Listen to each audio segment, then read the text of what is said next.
Say Allahu Akbar, Allahu Akbar. God is great. Allahu Akbar, Allahu Akbar. God is great. Assalamu alaikum wa rahmatullahi wa barakatuh. May Allah's peace and blessings be on each and every one of you. I'd like to welcome you, dear viewers, to another in our series, The Best in Islam. In this series, as you all know, we are looking at what Allah and His Messenger, what the Quran and the Sunnah had to define for us as the best. The best in Muslim actions, Islamic principles, human beings, events from our day-to-day lives. In whatever sphere, Allah and His Messenger have spoken about what is best, leaving certain principles behind which would guide us in our day-to-day lives. What we'll be looking at in this episode is what is best in terms of the nights. What is the best night? I'm sure you all have an idea, but we have from Surah Al-Qadr, the 97th chapter, verse 3, Allah's statement, Laylatul Qadri khayrun min alfi shahr. The worship in the night of decree, Laylatul Qadr, is better than 1,000 months of worship. This night is a special night which Allah has given additional value. We know good deeds are normally increased in their value by 10 times. And on other occasion, for other different good deeds, Allah can increase that as He wishes. It's not limited to 10, but at least it's worth 10 times its value. In the case of worship, in that night, in Ramadan, among the last 10 nights of Ramadan, the odd nights in particular, worship in that night is worth the worship of 1,000 months. That's more than the average lifetime. So what is being encouraged here is night worship, worshiping in the night. Because the night prayer, the voluntary night prayer known as tahajjud, is, after the obligatory prayers, the prayer with the greatest reward. That prayer which is done after we have slept, we wake up before the morning prayer, we get up and pray at that time, formal prayers, complete those prayers with what is known as witr, or the odd unit, 1 unit of prayer, or 3 or 5. That nighttime prayer, tahajjud, is the greatest prayer after the obligatory prayers. Why? Why is that night prayer so special? Because it is the prayer which is free from any aspects of showing off. It's just you getting up in the night. No one else knows. It's just between you and Allah. That makes our intention pure for prayer, because it's not unusual that one, while praying during the daytime around others, etc., one is conscious that others are looking at them in worship. And it may affect our worship in one way or another. But that nighttime prayer, it's just you and God. There's no chance for feelings of pride and things like that to come in. There's no place for it. Nobody knows. Of course, after you finish praying in the morning, you tell everybody, well, listen, I prayed last night, and okay, yes, you can destroy the reward for that prayer. But the prayer by itself is the greatest prayer after the obligatory prayers. So, in the month of Ramadan, we are encouraged to pray that nighttime prayer throughout the month. It's done together. Commonly it's called Taraweeh. But really it is Tahajjud. That's what it is. Outside of Ramadan, it's just called Tahajjud. They call it in Ramadan Taraweeh. But it's one and the same thing. So we're encouraged, especially in the last 10 nights, because people may be neglectful and leave the Taraweeh in the first 20 nights. At least in the last 10, we're encouraged now to make the effort to at least do the last 10 nights as Tahajjud in congregation. At home, outside of Ramadan, we may do it individually or do it in congregation. It's not an obligation to do it in congregation. But the point here is that when we do this night prayer in congregation, it is supposed to motivate us and encourage us to be able to do it outside of Ramadan. That's the idea, that outside of Ramadan for the rest of the year, we do engage in it from time to time at least, as much as we can. We should be praying some night prayers. Now, some people might say, well, actually, it's only the last odd nights, because the Prophet, may God's peace and blessing be upon him, had told us to seek it in the odd nights. This is when it is likely to occur. The 21st, the 23rd, 25th, 27th, 29th. And there are some narrations which indicated that it was the 27th. It may have been the 27th on one occasion, but it was not the 27th on all occasions. Because we know that the Prophet, may God's peace and blessing be upon him, had said that Allah had told him when the night was. And he had wanted to convey that to the Ummah, for us to know exactly when that night was, so we could all catch it. But when he came from his house with the intention of going to inform it to people, he found some Muslims engaged in argumentation, and Allah caused him to forget it. So we know from that very authentic narration that the exact night is unknown. How to figure out which night it is known only to Allah. And it's quite possible that, as scholars have said, that the night may vary from year to year. It's one of the odd nights. And if we consider the fact that there are enough times when Ramadan has been miscalculated, we started one day early or we started one day late.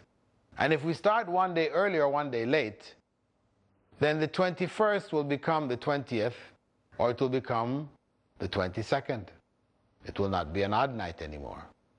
So anytime we go into Ramadan, those dates that we have fixed can change. By the end of Ramadan, we'll find out that what we thought was the 27th was really the 26th or the 28th. So really, in the last 10, we should strive our utmost to do all of them. We should strive our utmost to pray all of those last 10, since we're not certain which one it may be, whether it is in fact the odd or it is actually an even number. So the best thing, the safest thing to do in Ramadan is to pray those last 10. Make sure you catch every last night. And that is encouragement because of the great reward for all of us to engage in it. But ultimately, it is encouragement to bring tahajjud back into our lives. That tahajjud be a part and parcel of our day-to-day lives. Bring it back in, once a week, once a month, whatever. If we can bring it in and establish it, as we said before, quoting the Prophet, may God's peace and blessing be upon him, wherein he said that the deeds most beloved to Allah are the ones which are done consistently, regularly, even if they are small. So at least try once a month or once a week to do tahajjud. And doing it with your family is a good thing. Gather your family together and do it all together. That's quite, we could say it's not only permissible, it's from the Sunnah. Prophet Muhammad, may God's peace and blessing be upon him, depending on which house he was in, of his wives, he would wake up the wives and the children to pray along with him in the night. Often, not necessarily every night. Some nights he would get up himself, they would wake up themselves and join him. Other nights he would sleep. He didn't do it every single night. He prayed some nights, and some nights he slept. So we need to bring back tahajjud into our lives. And this is the encouragement for us to do so. And Ramadan is the time to reestablish it. With that, we're going to take now a brief break, and we'll be continuing to look at the best in Islam after the break. Allahu Akbar, Allahu Akbar. I am a Muslim, so are you. In these times of ignorance and confusion, we have never been more in need of holding on firmly to our Islamic belief. What is Islam? What is Islam? Those simple things that define you as a Muslim, and teaching them to our families and our children. Join me, Muhammad Tim Humble, as we go back to basics in the basics of a Muslim's belief. Polish your personality in the light of divine wisdom to live like a true Muslim in The Basics of a Muslim's Belief. Tomorrow at 7 p.m. and repeat telecast at 12 p.m. Saudi Arabia on Peace TV.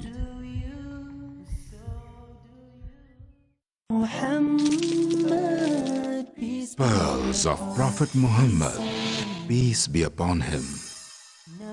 Narrated An-Nu'man bin Bashir. May Allah be pleased with him. Allah's messenger, may peace be upon him, said, "You see the believers as regards their being merciful among themselves and showing love among themselves and being kind, resembling one body, so that if any part of the body is not well, then the whole body shares the sleeplessness and fever with it." Sahih al-Bukhari, Volume 8, Book of Good Manners, Hadith number 6011. Where truth is hidden and misleading quotations create confusion. Where truth is hidden, lack of knowledge and wisdom cause upheaval and commotion. Where truth is hidden, manipulated scriptures and twisted facts emerge. This very hidden truth creates false propaganda, mayhem, chaos, disorder, and turmoil in our lives and the world order. But is there anyone with courage and wisdom? What is the truth, and who has the courage to expose it?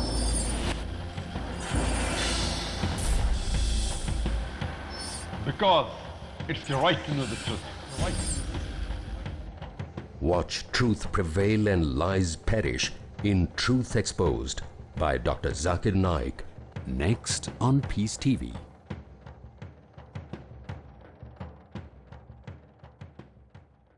Allahu Akbar, Allahu Akbar. Welcome back from the break. And now we're going to look at another recommendation, but this time with regards to the life to come.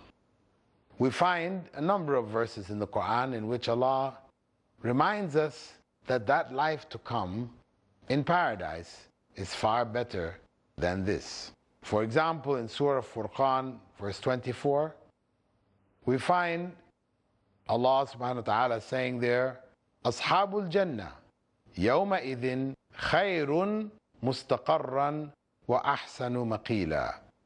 On that day, those destined for paradise will have the best abode and the nicest of places for rest.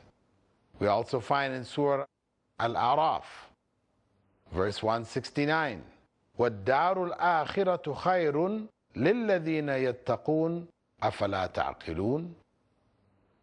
And the home of the hereafter is better for those who fear God. Can you not understand?